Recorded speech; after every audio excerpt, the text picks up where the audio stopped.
Bismillahirrahmanirrahim. Assalamualaikum warahmatullahi wabarakatuh. Alhamdulillahilladzi arsala rasulahu bil huda wa dinil haqq liyuzhirahu 'ala dini kullih wa kafa billahi shahida. Ashhadu an la ilaha illallah wa ashhadu anna Muhammadan abduhu wa rasuluh. Allahumma salli wa sallim ala hadzal nabiyil karim wa ala alihi wa sahbihi wa man da'a bi da'watihi wa istanna bi sunnatihi ila yaumiddin, amma ba'd. Faqala Allah subhanahu wa ta'ala fil Qur'anil aziz,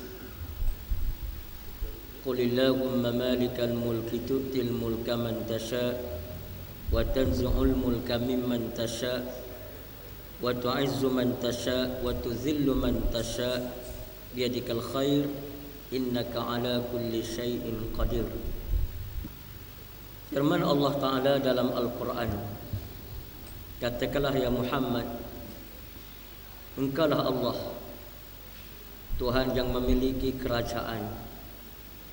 Engkau memberikan kerajaan kepada siapa yang engkau mahu, dan engkau mencabut kerajaan daripada siapa yang engkau mahu.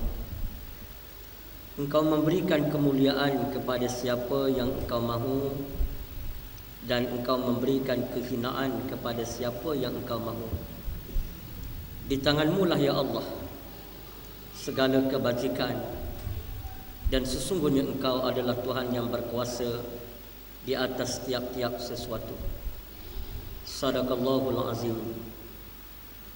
Yang dimuliakan pengurusi kita pada malam ini, Al-Fadil Ustaz Dr. Andes Syed Anis, yang dihormati lagi dikasihi penceramah kita pada malam ini, Al-Fadil Datuk Nik Amar Nik Abdullah selaku Timbalan Menteri Besar Kelantan, sahabat Anas, saudara Cikgu Sulaiman Madrus, Timbalan yang dipertua PAS Kawasan,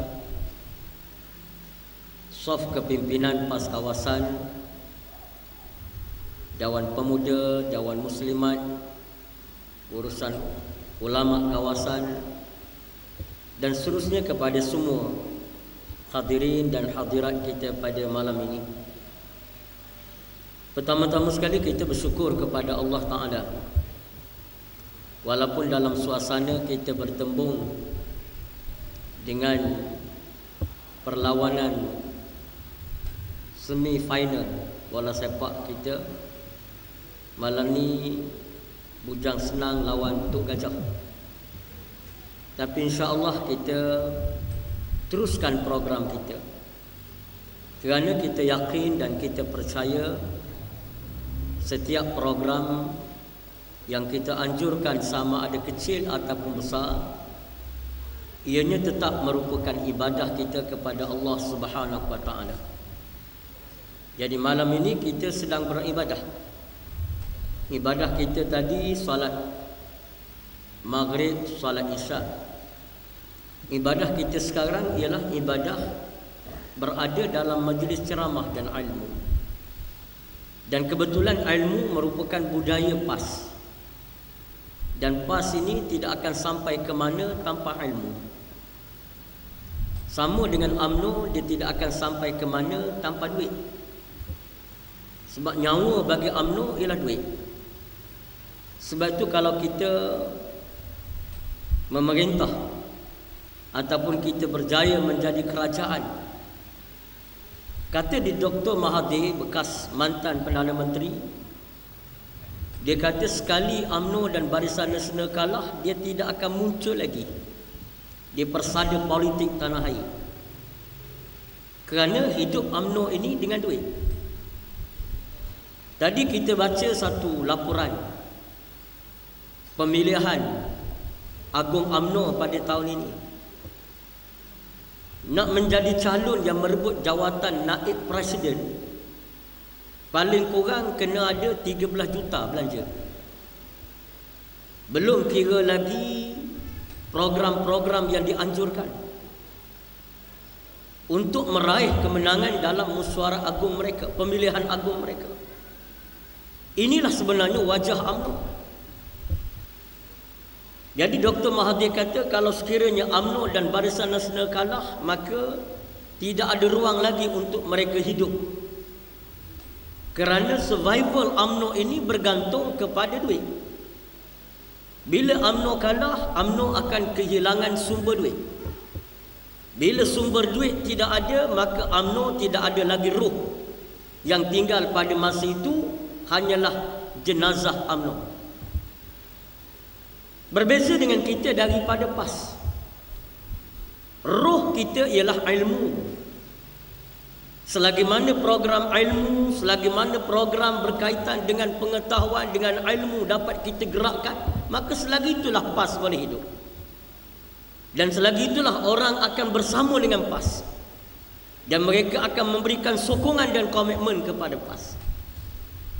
Kerana roh kepada perjuangan PAS adalah ilmu. Lalu dengan kerana itu kita, walaupun dalam keadaan serba sederhana, dipersilakan Timbalan Pesuruhjaya 1 Al-Fadhil Ustaz Yusof Embong.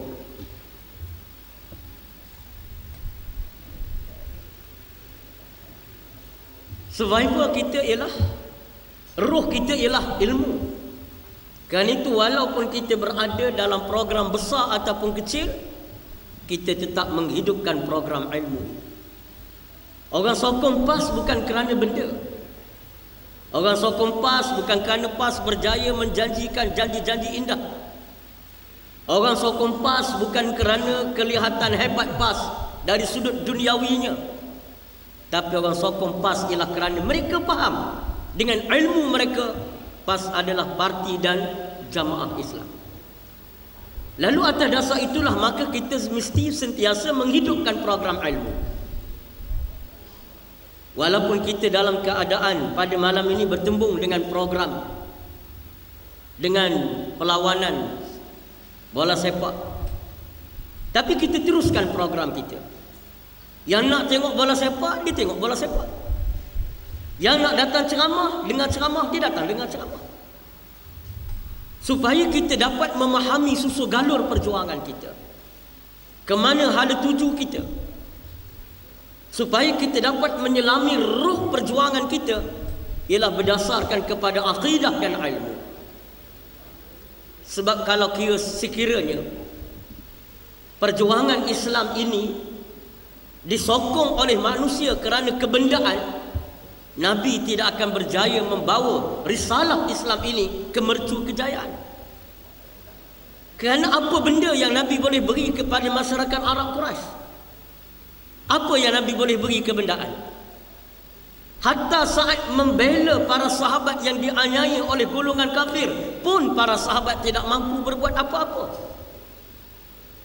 Ketika mereka melihat bagaimana Mus'ab, bagaimana para sahabat, keluarga Yasir dianiaya, sahabat tak mampu berbuat apa-apa. Ketika mereka melihat Bilal bin Rubah Al-Habsyi dianiaya, mereka tidak mampu berbuat apa-apa. Ketika sahabat-sahabat Nabi di pulau sehingga mereka kelaparan, terpaksa mengunyah daun-daun tamar, juga tidak dapat berbuat apa-apa. Sejarah menunjukkan bahawa Nabi dan para sahabat tidak mengajak manusia kepada Islam melalui pancingan benda dan kebendaan. Tetapi Nabi memberikan ilmu. Nabi berikan ceramah. Nabi berikan kuliah. Nabi berikan kesedaran, keinsafan. Sehingga Umar yang ternyata seorang yang sangat keras hatinya, Umar yang ternyata seorang yang degil dan sangat berpegang kepada budaya dan pahaman dan pegangan-pegangan bangsa Arab Quraisy, akhirnya Umar kerana berilmu membaca beberapa baris daripada Al-Quran. Al-Quran yang merupakan sumber ilmu, Umar baca Al-Quran. Akhirnya Umar memeluk Islam. Akhirnya Umar memperjuangkan Islam. Akhirnya Umar itulah yang menjadi pemimpin kepada gerakan Islam kerana ilmu yang diberikan oleh Islam. Para sahabat datang kepada Islam semuanya adalah kerana ilmu dan kepahaman. Mus'ab bin Umair, Suhaib Ar-Rumawi, Salman Al-Farisi, seluruh sahabat diberikan ilmu dan tarbiyah oleh Rasulullah. Akhirnya mereka bersama dengan Islam, dan mereka tidak akan menukar perjuangan mereka. Hatta Mus'ab bin Umair meninggalkan kekayaan orang tuanya kerana mengikut Islam dan perjuangannya.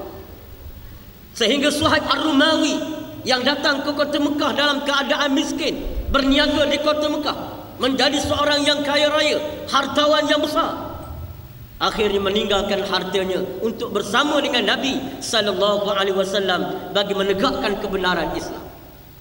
Begitu yang berlaku kepada seluruh sahabat yang lain. Abdul Rahman bin Auf, sahabat yang kaya, meninggalkan kekayaan kerana berilmu dan memahami perjuangan Islam itu adalah benar. Maka dengan susur galur sejarah itulah kita akan mengambil kekuatan yang sedia ada, yang telah ditinggalkan oleh sejarah Islam.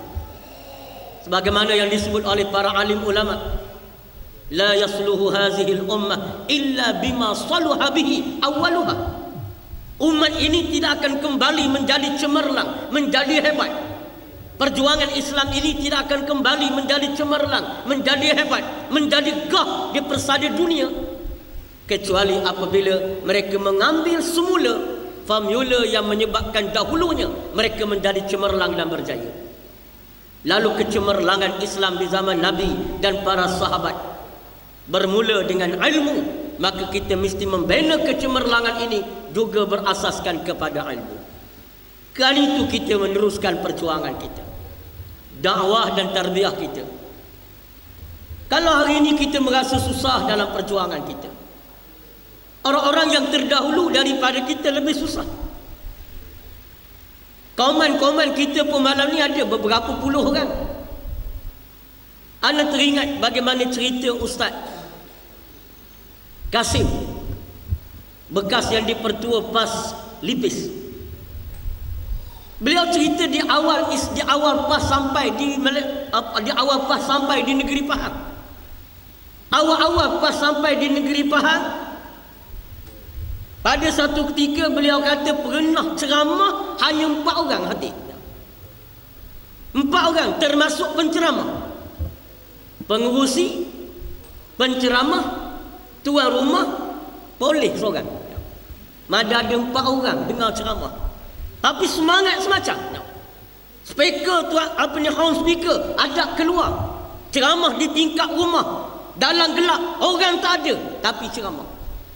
Meneruskan perjuangan Islam, meneruskan risalah dakwah. Kerana kita tahu kita bukan sahaja sebagai parti politik dalam salah satu daripada partai politik yang ada di negara kita, tapi kita sebenarnya adalah jamaah yang menyambung perjuangan Nabi sallallahu alaihi wasallam. Dakwah kita bukan sekadar mahu mengajak manusia menyokong PAS dalam pilihan raya, tapi dakwah kita meliputi seluruh aspek dakwah Islam. Bukan saja mengajak manusia mengundi, tapi mengajak manusia beramal dengan Islam, berpegang dengan akidahnya, memahami kehendak Allah, memahami kehendak Rasul, beramal dengan syariatnya, hidup dengan ruh Islam. Ini yang kita seru dan kita ajak masyarakat kepada PAS dan perjuangannya. Jadi oleh kerana PAS bukan hanya sebuah parti politik, maka kita tidak terikat dengan musim-musim kempen politik. Kita meneruskan dakwah kita, sama ada di surau, sama ada di masjid, sama ada di tanah lapang, tak kira tempat. Kita menyampaikan dakwah kerana kita yakin inilah mata rantai perjuangan yang ditinggalkan oleh Rasulullah sallallahu alaihi wasallam. Oleh kerana itu kita mengharapkan sahabat-sahabat kita yang golongan-golongan ustaz, tak kiralah duduk dalam Dewan Pemuda, Dewan Ulama, Dewan Muslimat, ustazah ke siapa sahaja yang ada ilmu, sampaikan ilmu. Walaupun kuliah yang kecil, cuma boleh baca kitab perukunan, orang hadir 5 orang, itulah ceramah PAS. Yang sekadar boleh baca kitab muhimmah, berkenaan dengan perempuan, boleh baca. Orang hadir 7 orang saja. Itulah ceramah PAS. Kalau semua kita bergerak, yang bergelar ustaz, yang bergerak ulama, yang tahu tentang ilmu Islam, semua bergerak, sampaikan risalah Islam.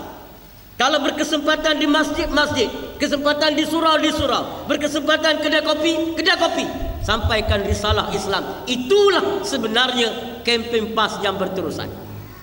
Orang faham Islam, insya Allah automatik dia bersama dengan PAS.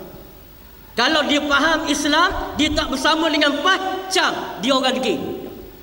Dia degil dengan ilmu dia sendiri, degil dengan kehendak hati dia sendiri. Dia lawan naluri dia, lawan ilmu dia. Dan orang macam ni, dia tidak akan selesa dalam kehidupan dia. Sebab dia tahu Islam itu benar. Perjuangan PAS itu Islam. Dia faham agama, dia ada ilmu, tapi dia tak sokong perjuangan Islam. Perjuangan PAS, dia berada dalam keadaan susah. Jiwa dia tertekan, perasaan dia tidak selesa, dia tidak mendapat sakinah dalam ilmu dia. Kerana itulah kita mengajak masyarakat, mengajak para tenaga-tenaga kita meneruskan dakwah, sampaikan kuliah. Ada setengah ustaz kita, dia kata, saya dah cuba dah buat kuliah tapi orang tak ramai.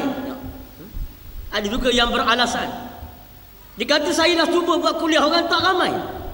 Minggu pertama pergi 5 orang, minggu kedua 7, minggu keempat 5 orang balik, minggu kelima 3 orang. Tak ramai. Kita kata sabarlah dalam dakwah. Tak kira siapa pun kita, tenaga dakwah di dalam PAS dan perjuangan ini kena sabar. Memang mula-mula orang tak ramai. Di Kelantan dulu pun ceramah PAS tak ramai.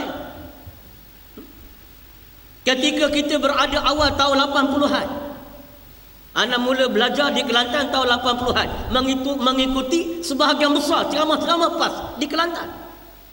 Memang tak ramai masa itu. Lebih-lebih lagi pada masa itu, PAS cuma ada 2 kerusi. Tak ramai ceramah PAS. Tapi tenaga-tenaga penceramah meneruskan ceramah.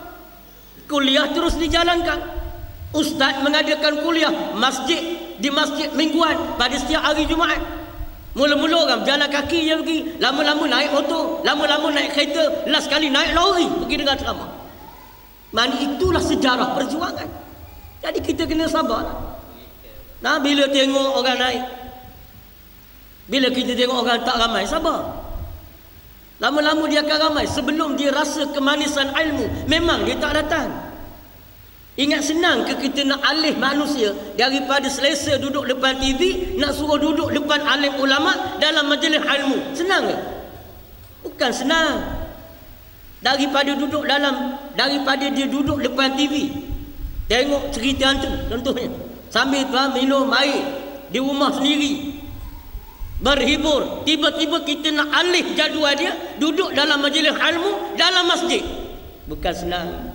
Dia terpaksa lawan hawa nafsu dia. Setan lagi, manusia lagi, dunia lagi, nafsu lagi. Bukan senang, perlu makan masa. Itu yang jenis lawan nafsu, lawan setan, lawan manusia, lawan dunia. Yang jenis tak lawan pun payah. Nak tukar menu makanan, senang tak? Menu makanan kita. Dulu negara kita tahun 70-an ada tak restoran mamak? Tak ada, tak laku makanan mamak masa tu. Tak laku. Tapi sekarang Melayu bila ke bandar cari restoran mamak, mamak cari restoran Melayu. Dia bertukar. Ada seorang sahabat dulu dia belajar di Lucknow. Di Lucknow di India, sebelah utara Uttar Pradesh. Dia kata apa? Dia kata mula-mula belajar dulu payahlah nak tukar menu makanan. Sebab biasa dia kata kita bangun pagi nasi lemak, nasi kerabu, nasi dagang, nasi minyak. Tiba-tiba sampai sana nak kena makan roti. Roti puri. Yang jenis campur roti dalam minyak dikembung tu. Lepas tu nak makan dengan apa? Makan pula dengan lasi, susu masam. Hak masam lagi pekat dipanggil dahi. Lagi payah dia. Susahnya nak makan. Bangun pagi kena telan, geliat leher ni nak telan. Tak makan, lapar. Nak makan, tak lalu. Satu hari pula tu kata dia masuk ke dapur nak buat air. Restoran. Lalu kok dapur tu, Tengok tuan kedai, pekerja kedai tengah duk uli tepung dengan kaki. Meja simen, lepas tu ada bingkai tepi supaya tepung tak tumpah. Dia naik 3 orang atas tu uli tepung. Dah nak uli tepung ni mesti dengan minyak sekali. Minyak, tepung, kaki. Oh, dia kata lagi payah nak lalu. Susah nak makan. Tapi lama-lama kata dia okey. Bangun pagi teringat roti. Bangun pagi teringat roti. Last sekali kata dia balik cuti. Balik cuti tak lalu dah nak makan nasi lemak. Nak cari roti juga. Akhir sekali pergi cari kedai mamak. Roti. Makan-makan roti tak sedap. Dia tanya mamak tu. Dia kata nak tanya sikit. Roti ni uli dengan kaki ke dengan tangan? Mamak tu kata dengan tangan. Oh badan tak sedap pun. Itu nak ubah selera tu. Nak ubah selera makan pun payah. Ini kan pula selera yang duduk depan TV berhibur nak suruh duduk dalam majlis ilmu. Maka alim ulama kena sabar. Dia sabarlah alim ulama. Ustaz-ustaz kena sabar selain daripada sabar dengan kerenah kerajaan. Nak pula yang ustaz yang makan gaji. Sabar juga dengan menghadapi situasi dan keadaan dalam perjalanan dakwah kita. Ini yang disebut oleh Ustaz Mustafa Mansur dalam kitab Zadun ala Tariq. Bekalan dalam sepanjang perjalanan dakwah antaranya apa? Kecekalan para duat. Cekalah. Kecekalan itu hanya akan datang apabila kita penuh yakin perjuangan kita adalah menyambung kerja Nabi SAW. Patutnya Nabi ni, patut Nabi Muhammad sambung perjalanan yang meneruskan perjuangan ni. Tapi kan Nabi dah tak ada. Bila Nabi sudah wafat, kitalah yang menjadi galang ganti dia. Meneruskan perjuangan ini dengan penuh keikhlasan, mengangkat kemuliaan perjuangan Islam. Jadi semua orang yang ada ilmu, dia kena terlibat dalam kerja-kerja dakwah dan kerja Islam. Bukan saja ilmu agama. Yang ada ilmu biasa, dia ada ilmu apa? Dia ada ilmu berkenaan dengan PA system. Dia tolong dakwah Islam. Ilmu lain tak ada ilmu tentang PA system. Dia tolong buat PA system. Sebab kalau bagi ke orang yang tak tentu hala urusan PA system, dia jadi rosak dakwah kita. Dia bukan tahu ke benda berapa watt amplifier, nak banding pula dengan horn speaker, dengan soundboard pula. Dia tak tahu pula kabel, nak pakai kabel jenis apa, dia pakai pasang. Kalau pakai pasang gitu, dakwah kita jadi lemah. Itu yang kadang-kadang mic ni dia tarik lidah dia tarik. Penceramah tengah bercakap, salah jelas sikit, tegak terus kepala dia, rambut. Kena current elektrik. Kenapa? Tukang pasang tak pandai. Jadi orang yang pandai pasang, dia berikan khidmat tenaga dia. Pasang soundboard. Dia boleh pasang soundboard. Orang buat konsert, malam karang nak konsert, siang hari ni siap dah PA system. Satu tim dah datang buat ujian. Jadi sebab tu kita kena ada kemahiran. Siapa saja ada ilmu, tumpahkan ilmu mereka untuk dakwah dan perjuangan. Dia boleh soundboard, boleh sound apa dia boleh PA system. Dia tolong berkenaan PA system. IT designer, dia buat computer designer, dia boleh mahir tentang buat poster cantik. Buat poster cantik. Jangan poster ceramah kita, poster lemah. Dengan photostat, kertas A4. Pakai photostat pula, dah letak color. Lebih toner pula, hitam legam, muka pun ceramah. Siapa nak datang dengar ceramah? Poster dah tak menarik dah. Dia di tepi jalan ni 2 poster, 2 orang menarik. Bagi muslimat, para kaum perempuan, poster jualan akhir tahun. Itu menarik perhatian dia tu. Lalu di jalan ada banner, ada banting, jualan penghabisan stok. Itu dia tarik perhatian. Yang muslimi, poster ubat kuat. Itu menarik perhatian dia tu. Poster ceramah, siapa nak tengok? Nak pula kalau kita buat dalam keadaan sambil lewa. Toner lebih, hitam habis muka ustaz. Sila datang malam ini ceramah daripada ustaz sekian-sekian, muka hitam legam. Orang kata ni ustaz ni Malaysia ke Afrika Utara ni? Jadi maknanya kena guna kemahiran. Beritahu saya ada kemahiran sikit, computer designer, maka sekarang saya nak beri sumbangan untuk buat poster biar cantik sikit. Muka ustaz nampak jerawat sikit, touch up molek sikit biar jadi nampak tak jerawat. Barulah tak cantik. Kita menyumbang kepada perjuangan. Nak sumbang harta, tak ada harta. Nak sumbang tenaga, kita lemah tenaga. Kita ada ilmu, nak ilmu agama tak ada, ilmu biasa. Sumbangkan kepada gerakan Islam. Semua orang perlu terlibat dalam menyumbang kepada dakwah dan perjuangan Islam. Betul, sahabat Nabi pun tidak semua ulama. Walaupun mereka semua alim, tapi dalam kumpulan sahabat-sahabat Nabi ni yang digelar ulama, di antaranya ialah ulama sahabah, tak ramai. Mereka yang menjaga ilmu, mereka yang meriwayatkan hadis, mereka yang menafsirkan Quran. Tapi baki daripada itu, sahabat-sahabat Nabi yang mempunyai berbagai-bagai kemahiran memberikan sumbangan kepada perjuangan Islam. Mereka yang memberi sumbangan. Yang boleh berperang, yang boleh buat pedang, yang tukang besi, yang boleh tanam tamar, mereka menyediakan makanan kepada tentera Islam dan fakir miskin. Artinya kita semua perlu terlibat di dalam dakwah dan perjuangan. Kita tak ada apa-apa upah. Alhamdulillah, pimpinan kita daripada pimpinan parti Islam daripada awal lagi diajar kita bekerja untuk jamaah dan perjuangan Islam tanpa upah dan tanpa bayaran. Dan inilah di antara kebersihan perjuangan kita. Kerana kita yakin kita adalah perjuangan yang berteraskan kepada dakwah Islam, berteraskan kepada jihad. Dan inilah yang menjadi kegerunan kepada musuh-musuh Islam. Mereka gerun, UMNO ni digerun kepada PAS. Bukan dia gerun kerana PAS banyak duit. Bukan dia takut kerana PAS ni banyak harta, bukan. Dia gerun kepada kita ialah kerana dalam diri pejuang-pejuang PAS ini adanya semangat jihad dan berkorban untuk perjuangan Islam. Setelah mereka faham, maka mereka sanggup untuk menginfakkan diri mereka bagi menolong perjuangan Islam. Ini yang menjadi kegerunan kepada mereka. Sebab mereka nak tanpa poster pun kena upah. Nak tanpa poster, kira pula tu berapa line nak tampal, berapa pokok kena kira. Satu pokok RM5, 5 kali 10 pokok berapa? Kira siap, kita ada kira, PAS. Kita daripada PAS, pemuda-pemuda kita tanpa poster ada kira. Segala jenis pokok dia panjat, hatta pokok nibung dia panjat lagi. Pokok nibung hak berduri itu panjat kerana tanpa poster. Lepas katas baru perasan nibung, dia ingat ke pokok biasa. Jadi makna nak tunjuk inilah jihad perjuangan kita yang digeruni oleh musuh, bukan setakat UMNO.